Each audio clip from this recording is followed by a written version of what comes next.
Hello mga ka-foodie, magluluto pala tayo ngayon ng pritong galunggong. Alam niyo mga ka-foodie, ito pala yung ginamit ko sa pagluluto. Itong in-order ko dito sa TikTok, itong barbecue grill.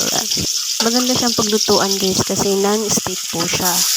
At habang ako nagpiprito, naggisa na rin po ako dito ng bawang sibuyas at may kamatis mga ka-foodie. At ayan, ginigisa ko muna hanggang magisang mabuti ang ating kamatis. Pag lutong-luto na po ang kamatis, pwede na natin ilagay ang ampalaya. Ampalaya ay palang lulutuin natin mga ka-foodie.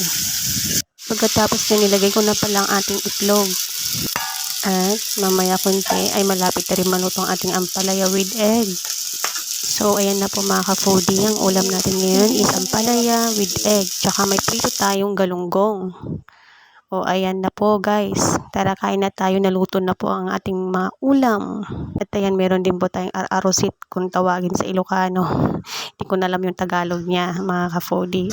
Tara na po, kain na tayo. Kain na, masarap ang ating ulam, nagimas. Hanggang dyan lamang po ang ating vlog for today.